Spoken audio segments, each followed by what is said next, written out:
Welcome back to the BookCast. Today, we are unpacking every layer of the incredible novel, The Blue Castle. It's quite a story.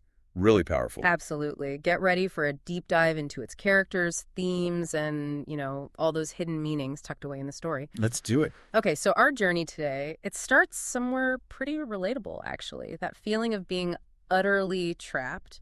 Suffocated. Yeah, suffocated by expectations, just desperate for something more. We drop straight into the meticulously dreary life of Valancy Sterling. Right at the beginning. She's about to turn 29. And in her world, 29 and unmarried, that's not just like a fact, it's basically a public announcement of failure. A huge deal. Social death, almost. The novel just plunges you into her internal anguish. She feels lifeless, hopeless. It's physical, too, right? The pain around her heart, the palpitations. Exactly. It's misery made real. She genuinely thinks she's doomed to be this solitary little withered leaf. 80 more years of that. Yeah. The thought actually makes her sick. It's such a powerful opening. You immediately feel for her, but you also kind of wonder how much is the situation and how much is, how she sees herself. That's a great point. And Montgomery immediately shows you the source of that despair. The environment, her family. Oh, the Sterling. The formidable Sterling clan. They're not exactly a warm hug, are they? They're more like this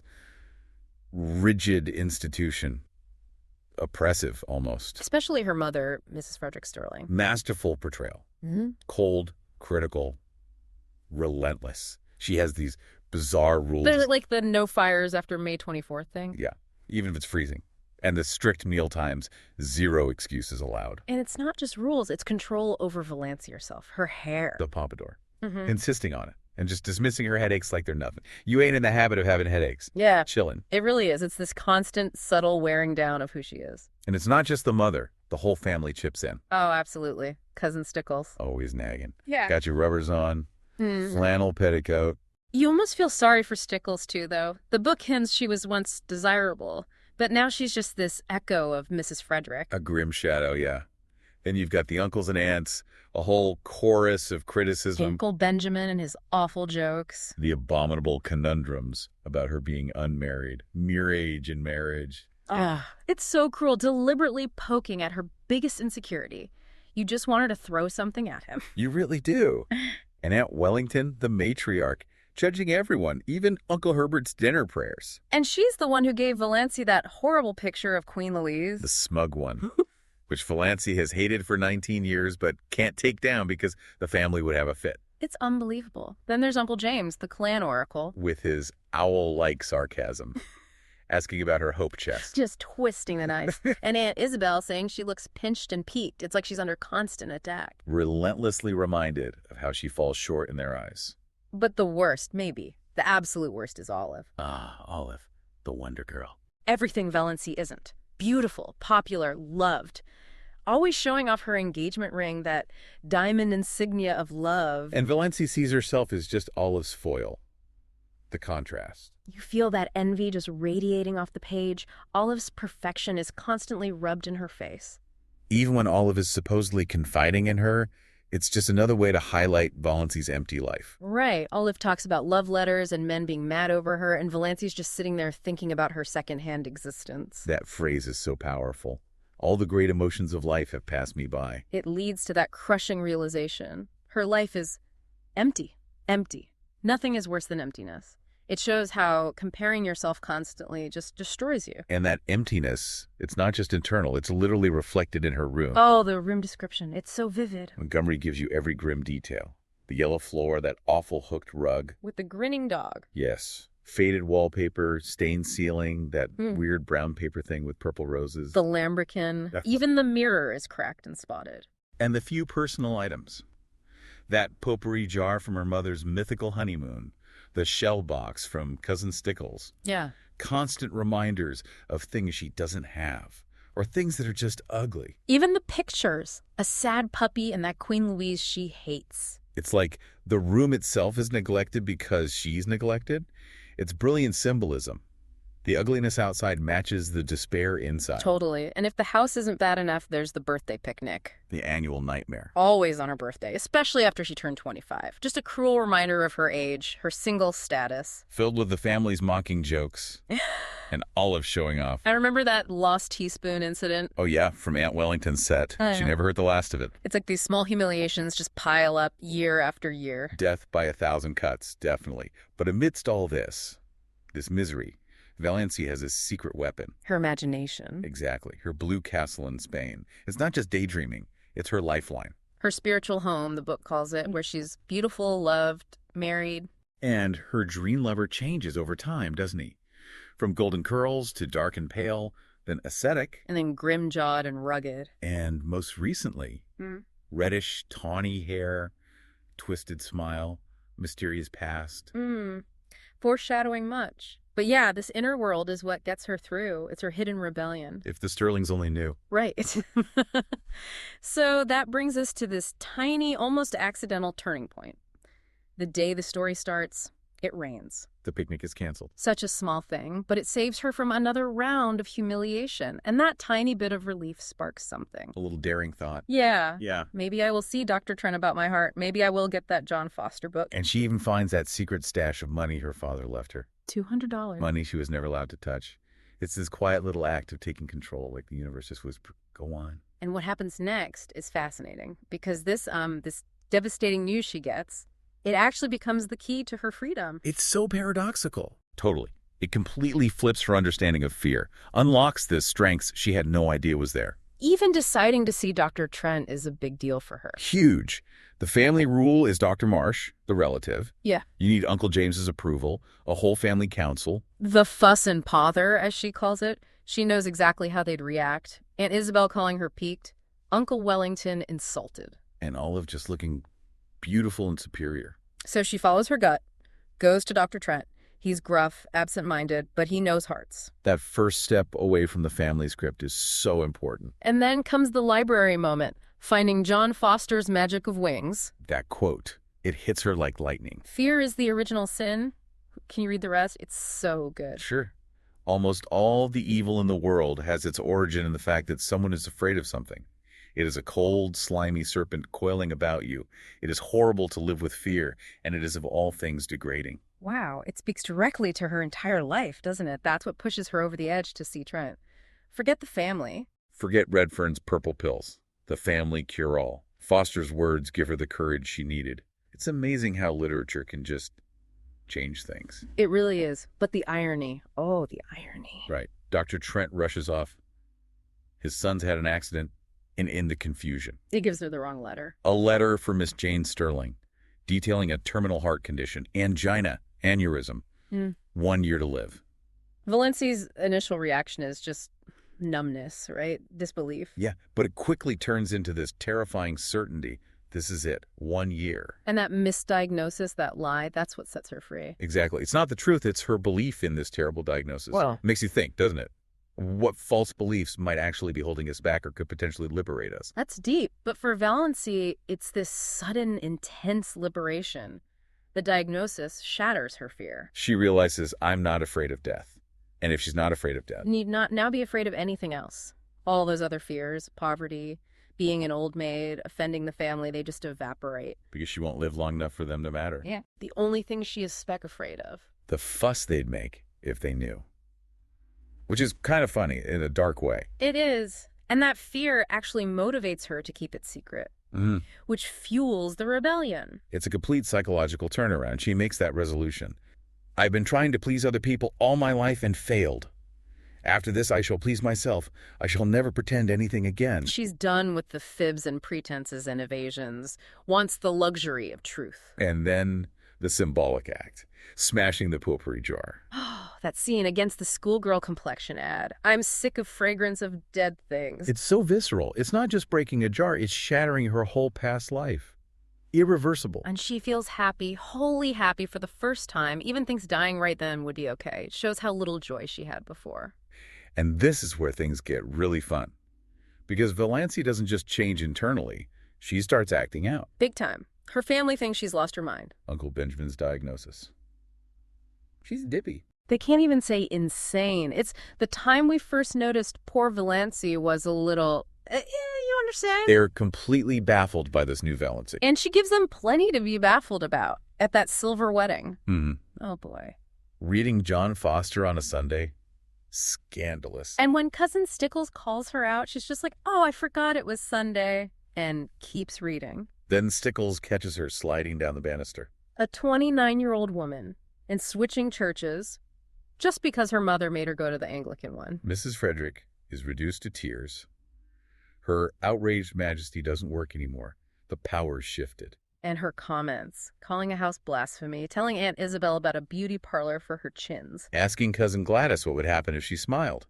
Ouch. Then declaring the greatest happiness is sneezing whenever you want. It's pure chaos for them. She's torching all their rules. But her most fiery moment is defending Barney Snaith. Yes. When they start gossiping, she just erupts. What has he done? What do you know that he has done? Calls them evil-minded, senseless gossips.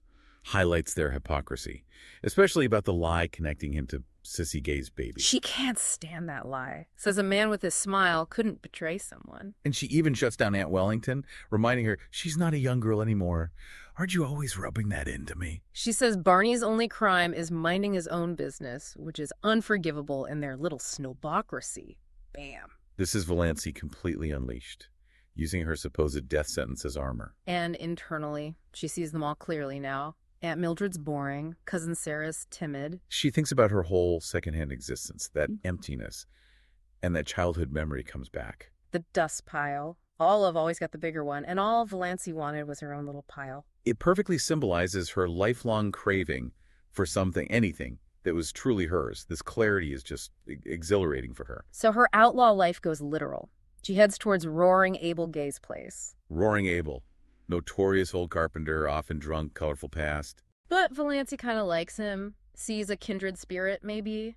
Someone else escaping monotony. It's a great parallel. She's finding connection outside the stifling Sterling circle. And then she meets Sissy Gay, Abel's daughter. Delicate, ill Sissy. Tragic story. Unmarried mother. Baby died. Fading beauty. Valancy feels instant compassion. And crucially, she feels needed. That drives her next move, which is completely unthinkable for a Sterling. She offers to be Abel's housekeeper. Total abandonment of her social standing. A huge leap. The family reaction. Predictable. Utter horror. Disgrace.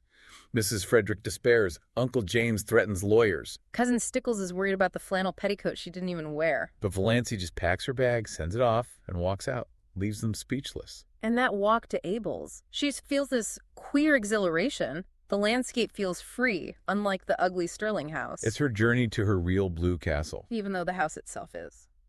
A rambling, tumble-down old house. Yeah. Patched roof. Crooked shutters.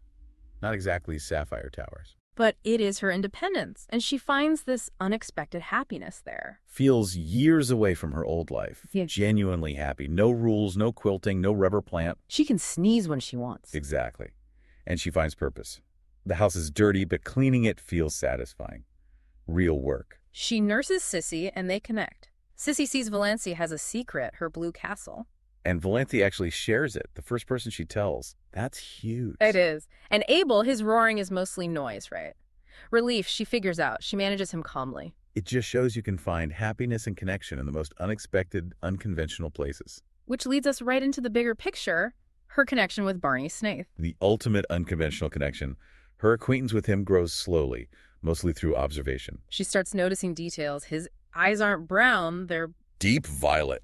Intense, mismatched eyebrows, the dimples, that tawny hair dashed with red. And his car, Lady Jane, the tiny, disreputable Lizzie. Infamous in Deerwood. Mm-hmm. And the rumors about him are even wilder. Oh, the rumors. Jailbird, murderer, counterfeiter. Defrauding bank clerk, illegitimate son of Roaring Abel, father of Sissy's baby. They throw everything at her. But Valancy just knows he's not bad. Her gut feeling. It's his smile, right? And how gentle he is with animals. The rabbits, the squirrel. She thinks nobody with a smile like that could be bad. That intuition, trusting herself over gossip, is key to her freedom. Absolutely vital. Because she sees past the surface, past Deerwood's judgment. And Barney becomes the new prince of her blue castle. Replaces the old grim-jawed one. She senses his intelligence, his education, knows there's a reason he lives like a tramp.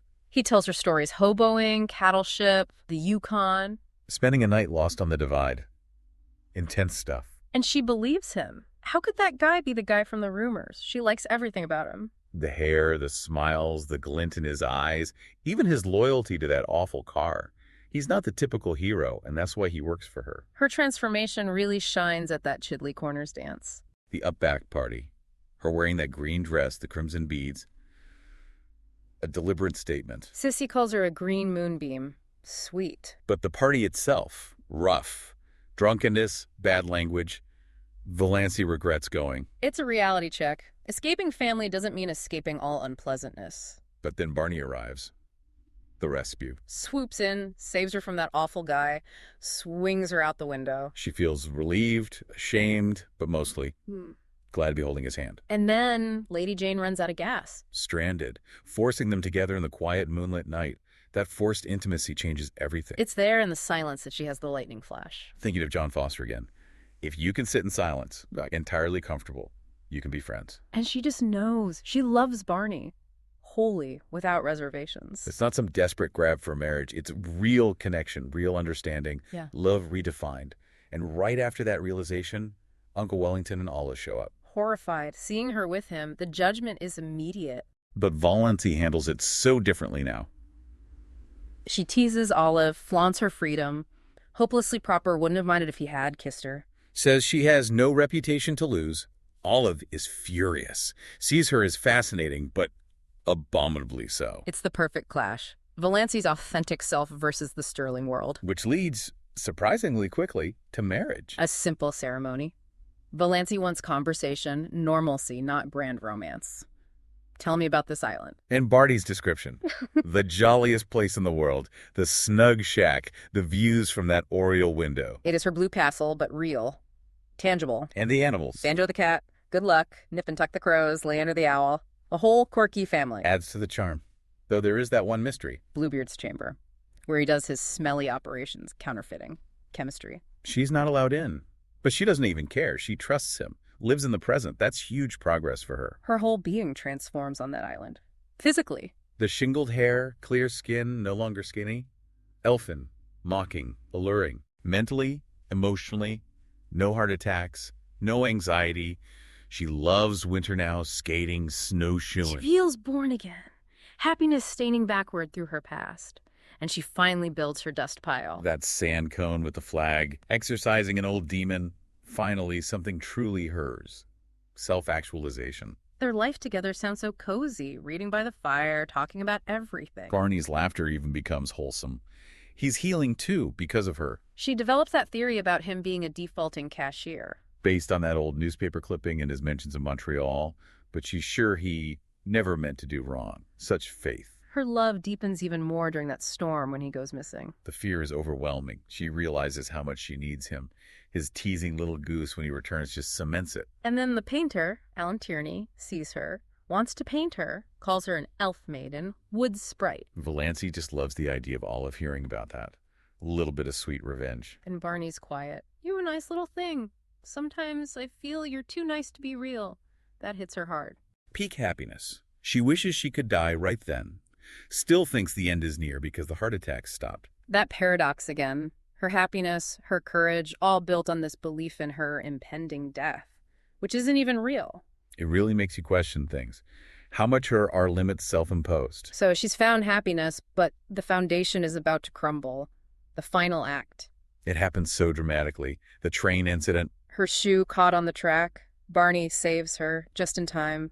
Terrifying. In the aftermath, the light bulb goes on. That aha moment. I was almost killed, and my heart was fine. Dr. Trent must have made a mistake. It hits her like that train just did. She has to know. Goes back to Dr. Trent, and he admits it. Unpardonable carelessness. Wrong letter. She's fit as a fiddle. Will live to be 100. And this news, which should be amazing, throws her into turmoil. Total crisis. Her year of misery, the diagnosis, was actually her year of happiness, but it was based on a lie. She feels like she tricked Barney, that she has to leave him, set him free. The blue castle feels sordid now that death isn't looming. The very thing that gave her courage is gone. It's a massive moral dilemma for her. And right then, another bombshell. Barney's father shows up. Dr. Redfern, the purple pills guy. Moonface from the labels. And he reveals Barney isn't just Barney Snaith. He's Bernard Snaith Redfern, heir to millions. Can you imagine? Her outlaw husband is loaded. But wait, there's more. The biggest twist, Dr. Redfern also reveals, Barney is John Foster. No way. Yes, her hero, the author whose words, "Fear is the original sin," literally changed her life. It's her husband. Mind-blowing. Completely. And then Dr. Redfern spills Barney's whole backstory. Son of the millionaire medicine man, lonely rich kid, bullied at school after using, betrayed by a friend. Heartbroken by Ethel Traverse, who married him for money and hated the smell of turpentine on him. Which explains the wandering, the Yukon, living as Barney Snaith on Mustois, writing under a pseudonym. And the money, $50,000 in the bank, untouched until he bought her that $15,000 pearl necklace. It completely reframes Barney. Not a rogue, but a deeply wounded man seeking refuge. Valancy is just overwhelmed.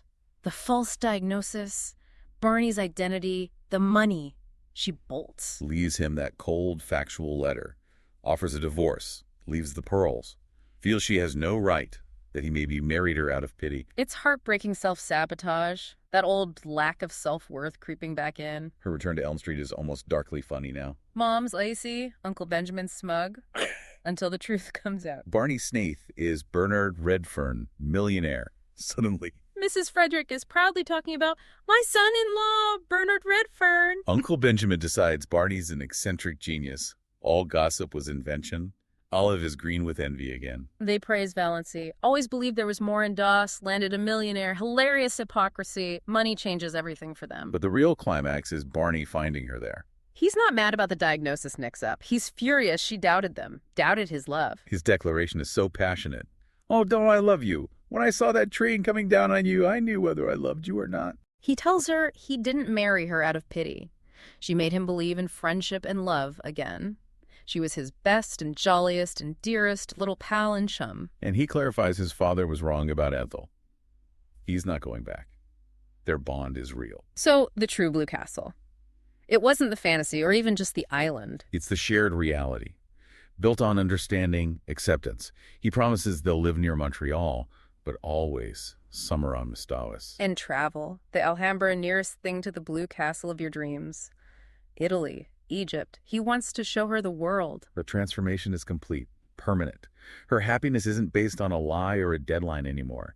It's real, it's shared, it's hers. A life she actually controls, imperfections and all, with someone who truly sees her. Amazing. It really is. It suggests true happiness isn't about escaping to a fantasy, but shaping your reality into something fulfilling, especially with the right person. And there you have it. Thanks for spending a little bit of your day with us and this story. Hope you enjoyed it as much as we did revisiting it. If you enjoyed it, a simple like or subscribe helps the channel out more than you know. Be good and take care.